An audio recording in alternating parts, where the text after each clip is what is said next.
Just to very briefly recap. There's a friend of ours who's in Idaho. She's moving back here. She needed help moving her belongings, and so we went out to Idaho to pick up her belongings. And we were about an hour away from where we were going, and we were in an automobile accident. And we were coming over from Montana into Idaho, right on I-90. And everything was wet and slushy because it had been a beautiful sunny day, and there was snow everywhere, but it was a beautiful sunny day. And all of a sudden the temperature dipped, and the road we were on, which was windy, froze. And so we came around an S-curve, and when we got around the S-curve, there was all trees, so you really couldn't see. There was a semi stopped in the road, and a car had just hit it. And there was an accident in front of them that they were both slowing down for. A pickup had hit it. And so the pickup was trying to get away from the semi, and we came over the hill, and I applied the brakes. I didn't pound them hard, I just pumped them a little bit, lost control of the van, slammed up against the median retaining wall, which was cement, spun around, hit the back end of our vehicle against the back end of the truck, which made it start spinning out, the pickup, not the semi. And then we spun again and came to rest with my driver's door up against the DOT bumper on the back of the semi. That's the very end of the trailer. And there we sat for 4 hours. And then as soon as it happened, it was like it was in slow motion. And we were just, oh, by the way, about an hour later, the temperature rose again and everything turned back into water. So there were several vehicles in our little cluster of accident. There was another one out in front of us, and across the freeway there was another one. It just hit everybody all at once.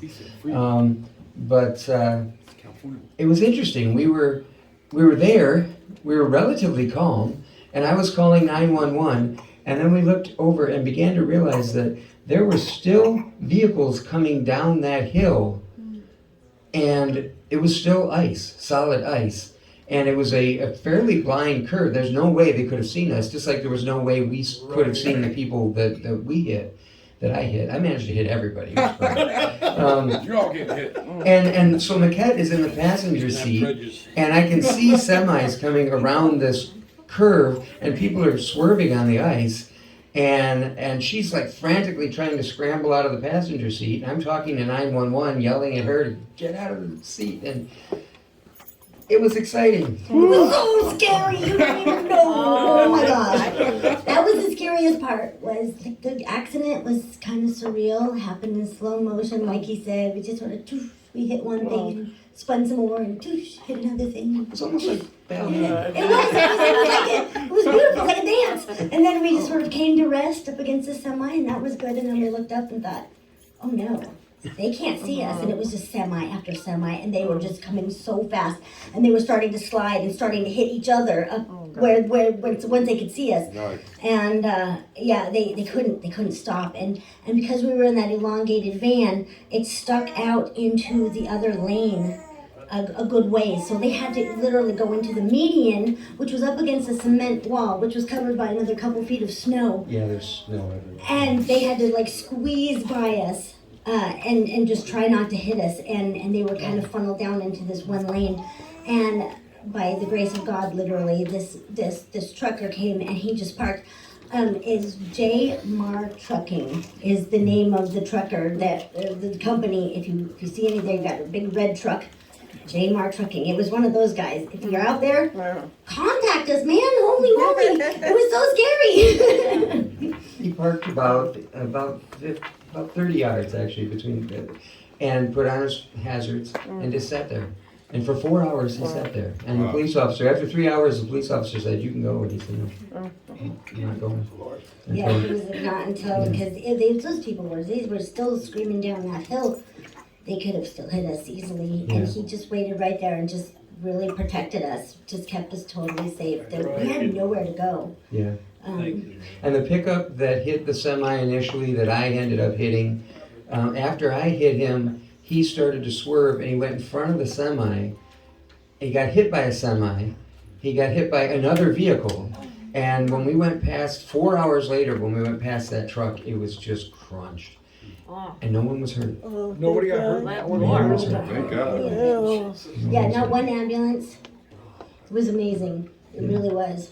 So we just hung out in the truck and, just talked and told There was a Holy Ghost moment stories. there that there was a moment when once we came to this rest and we were like, okay, well at least that part's over, right? Yeah. And then we looked up and we realized what was happening next to it what was obviously the foreseeable future.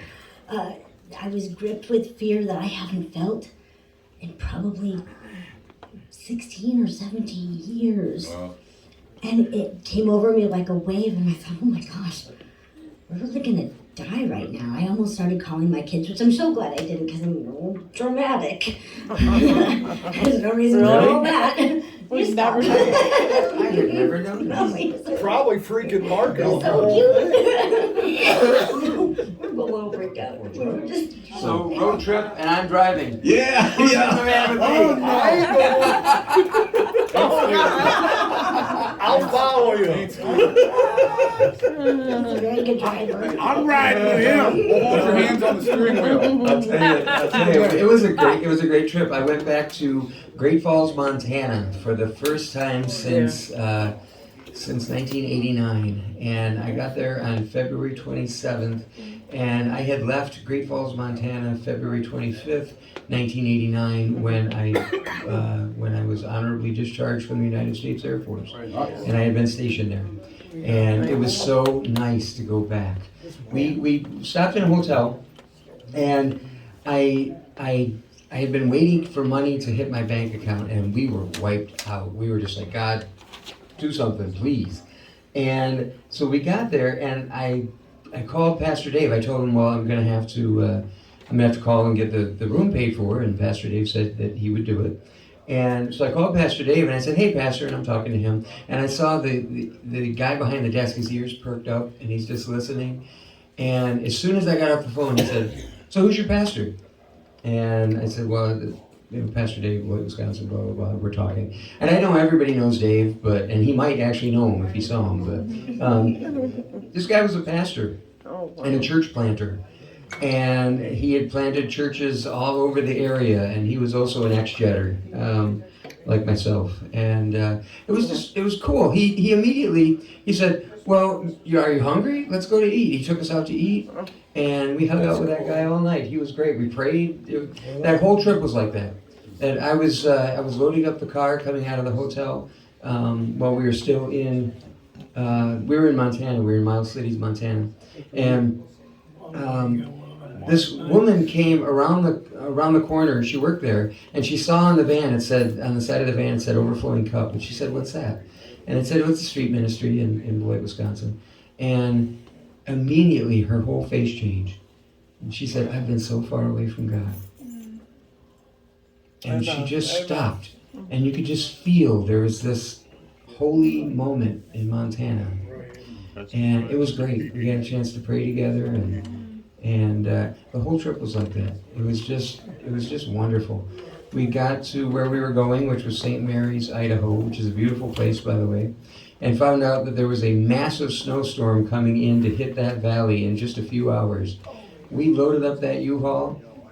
Mike Dillard and I were just huffing and puffing, two old men in there, just, come on, let's get this stuff in there. And we're just throwing stuff in there as fast as we can. And I'm hitting my inhaler and trying not to fall over sideways. But we got out of there, and the weather was gorgeous. It was in the low 50s, and there was no snow on the ground. We drove home.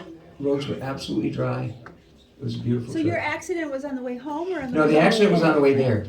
Yeah. Oh, Yeah, oh, wow. and we had taken a detour through Great Falls, Montana, so that I could go So and then see would that. you haul the trailer home? And with then the yeah, van? After, yeah. So okay, an update on the van. It looks a little rough and ugly now. Like I do. I managed. Like me. I managed to I was hit gonna say something you. on every side in my travels. Ripped the front bumper right off, all kinds of good stuff. Smashed out the back window, and then we get up against the side of the semi, stopped, and I go to put the window down, and I hear, like a cracking sound, Glass and the glass just goes. It was cold. So were you freezing? Yeah. So the exhaust is coming in the back window of the van because now the back window is smashed out, and the wind, of course, is blowing that way. So Micquette's like crawling around in the vehicle to put something in the back window and to tape up the side window and try to get it all, and I'm just sitting there going, Yeah, catching my heart monitor on everything, by the way. I have a heart monitor, just in case you don't know. And Don't forget, Micquette ran out to get the bumper. Oh my goodness. the road is frozen. There's traffic coming, and she jumps out of the van and gets the bumper off the street and puts it back in the van. Oh, geez. Wow. She wanted that. Somebody's gotta do it. I got it, it's my trophy. Yeah. But I'll tell you what, it was a team effort. When the time came to leave, we didn't have enough money to go. And I had a check that was supposed to clear, that was in the bank, that didn't clear, never did clear. And people just donated, a little bit here, a little bit there, a little bit here, a little bit there. No one's ever put money in my Cash App account or my PayPal account, but they did this time. And we didn't ask anybody except God. Nice. And and Pastor Dave about the hotel. There was one moment in our trip that for me was really interesting. I don't know how interesting it was for you, but for me it was because I had been asleep. I took a little nap because we were trading off driving. It was on the way there, and we'd been talking about the fact that we didn't know how we were going to make this trip, and it was all up to God. And I was like, it's okay, we got this. We've done this before, blah, blah, blah, whatever. I got this. And I fall asleep, and I wake up, and he looks at me, and he says, how do you have so much faith? That's And I gave him some blobby answer. I don't know what I said. It wasn't very significant, whatever it was. But I thought about it for a long time. I was like, how do I have so much more faith than he does all the time? And I thought about it, and then Ridiculous. and it is ridiculous. But I thought about it, and this is what I came up with. And I'm just going to share it with you because for me it was significant just to put it into words. So I know that at the bottom of every positive emotion is love. And I know that at the bottom of every negative emotion is fear. And I know God didn't give me a spirit of fear. Amen. Not ever. Did not. Amen. And I know that if I have fear, that's not God. Right. So Yeah. when I chip away all the fear, I was just left with faith. That's all that was left. That's what I got. I don't Amen. have any fear. Amen. Preach, sister. She'll be starting her own church in South Carolina soon. I bet you don't take that detour no more. Not in the winter. Yeah. Left turn at Albuquerque.